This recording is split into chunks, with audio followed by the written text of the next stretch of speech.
What's up everyone, River here, and I am here with the team builder for the first round of playoffs.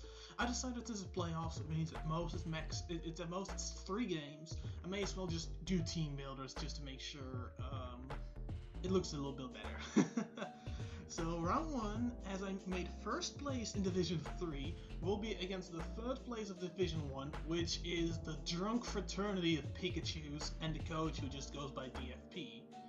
DFB has a really good roster. Obviously, he got 3rd in Division 1, so that means he did his job well in the league. And I'm going to do my best to beat him. As you see our teams right here, you see a couple of threats, such as the Lycanroc Dusk, such as the Dragon Knight, a couple of other Pokemon that are really noticeable, but those are the 2 that I personally really didn't like switching into. Scissor as well. Scissor is a really big issue for my team, so this is the team that I came up with. For fuck's sake. So first off, we have our Tyranitar here, which is basically the last moment switch-in. Like, originally I didn't even have Tyranitar on my team, but I figured that I needed a sweeper, and none of the other Pokemon that are currently on it are capable of it, and the other options I had for a sweeper frankly just didn't work out in a matchup, such as Alolan Ninetales, who just gets hard walled by Scissor and Incineroar. So Tyranitar is the deal here. We've got a Citrus Berry, so we can live 2 Bullet Punches from an unboosted Scissor. Dragon Dance, Dual Stab, and Fire Punch. Fire Punch, obviously, again, Scissor. Scissor is a really annoying Pokemon, and I need to get rid of him as soon as possible so that one of my other Pokemon can do its job better. And besides that, there's a very simple spread. At the +1, I outspeed his entire team bar Scarfus, and with the extra power, I should be able to take out almost any Pokemon on his team. I believe there's one Pokemon that can take these hits really well, but again, it is not a 1 Pokemon team. There is 5 other backups. So let's go towards the defensive core, featuring Mesprit as my specially defensive Pokemon to deal with the likes of God of War. It also has a more physical focused moveset, so I can actually break God of War sub, assuming it is a offensive sub variant, even though I expect it to be Scarf if it's brought. We've got Stealth Rocks because those rocks will help me with a couple of rolls, especially with my Wall Breaker.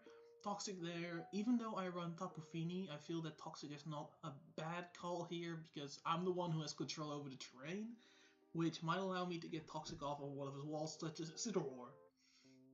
U-turns and Headbutt speak for themselves. U-turn is for momentum and to break out for a sub, and Zen Headbutt just for a stab.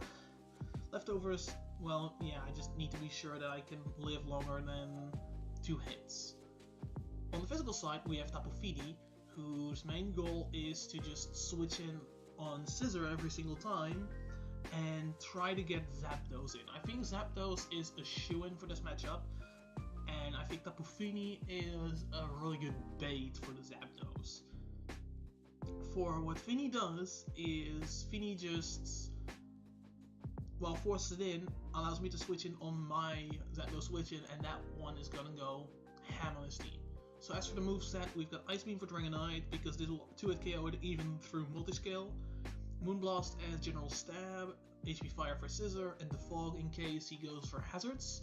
Because even though I don't fear Hazards too much, I don't want him to stack them up or simply trade just rocks for multiple hazards because I believe he has access to multiple hazards. It's a very simple setup. The speed is there to outspeed something. Don't remember what it is. I also just noticed that the EVs are incorrect, so let me just, or rather the IVs are incorrect, because what we can do is we can manipulate them here by just removing them. Yeah, and then 114 speed. It was something 113, but I can't remember what it was. Either way, I'll figure it out during the game. Next up, my dedicated Wall Breaker being Choice Specs Nihilego. Nihilego absolutely annihilates his team due to his relative lack of rock resists, and his main answers being the Claydol, which actually may or may not come. It could show up, but not likely. And I believe it one rock resist would just take the Sludge Wave. HP Ice is there just in case I need it for Dragonite, even though it's not likely. And yeah, the only thing that really stops the Nihilego from just claiming a kill every single time it comes in would be the Scissor.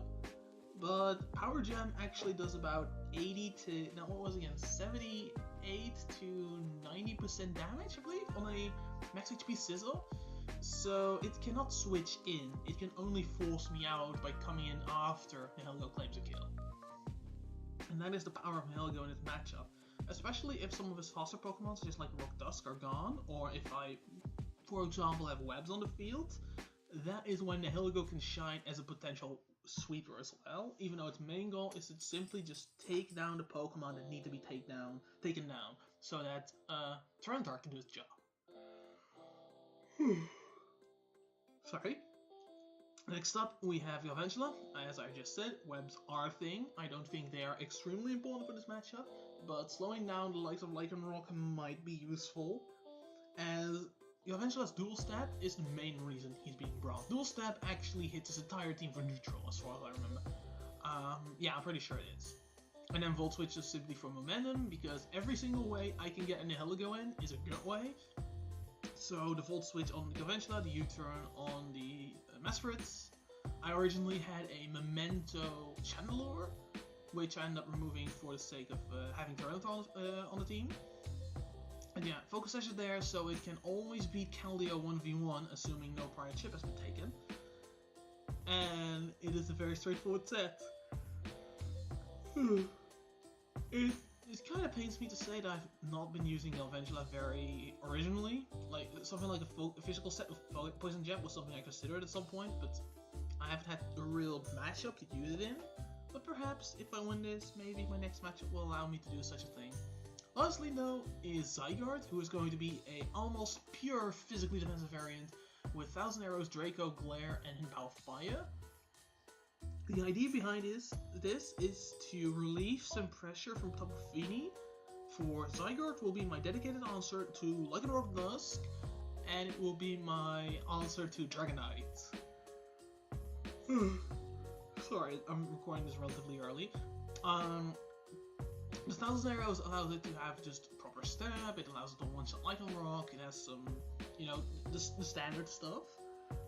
With the 12 special attack and Draco Meteor, Zygarde will be able to take out a Dragonite after rocks, so it's basically my dedicated way of preventing it from sweeping me. As with the Clamberry and potentially even the Misty Terrain, neither Dragonite nor Lycanroc can actually hurt Zygarde, so the reason I mentioned Lycanroc as well is because Lycanroc is notoriously walled by Zygarde, but Lycanroc Dusk specifically has access to Outrage, and with both Dragonite and Lycanroc being his Zmons, that means I do need a proper Dragon switch in. Sure, having the threat of Tapu Fini exist is really good, for that will make him second guess clicking a Dragon type move. But just having access to Zygarde with the Habamberry and the Misty Terrain, which effectively makes a Dragon type move resisted, is really good for this matchup. Hidden Power Fire obviously is there for Scissor. It does more than 1000 Arrows, so it allows me to prevent him from burst stalling me, or actually even heal up. As the 12 in special attack allows me to do a minimum of 53 point something, which means even if I just get straight min rolls and he has leftovers, he'll still be taking damage over time. Which honestly doesn't mean much, but still. We have Glare as General Utility. Pardon me. For General Utility, which is very useful, especially also against Scissor, because if I get a full para on it, then 2 Hidden Power Fires will take it out, as I will be faster with the Glare. Again, that is also the reason the min speed nature is also there, because I needed the extra special attack and attack, so I can actually take out the targets that Zygarde is supposed to wall. Because a wall that cannot counteract its targets is kind of useless, frankly. And with that, that is the team for this week. Let me know how you feel about playoffs. It's still an intriguing system they're using, because it's all about interdivisional. Let me check. There was a visual representation, I just don't know where it is. I could give you like a small one, but that's not really good. Anyway, point is, if I win this, we will have a reseed, as I am technically the 4th seed for playoffs. That means I will probably be facing someone around 5th, 6th, depending on who win their matches. if everything goes according to seeding, I will be facing Gray of Division 1, who got first place, because technically he's the first seed, I'll be 4th seed, and second and third would have won as well, but anyway, that is for later. For now, this is the match that will be played, this is the match I have to focus on, and if I win, I'm in top 4. Oh yeah, there's something else. Because of the way playoffs are shaped, there is a relatively great chance that instead of going to Division 2, I'll be able to make it to Division 1. This is fully dependent on the other Division 3 team in the playoffs, which is Brad and Ricardo Bradaviv. Unless he wins playoffs, like not even outplacing me, but wins it altogether, that is the only way I miss out on Division 1 next season. So I will try to have the knowledge of his first match when I record my match against DFP. But that will simply decide whether or not I will make Division 2 or Division 1, hence why I need to be motivated for the playoffs, as I need to, in worst case scenario, beat him myself after I lost to him in regular season. But with that, that will be the actual end of the video. I hope you guys enjoy, and I hope to see you guys with the actual battle.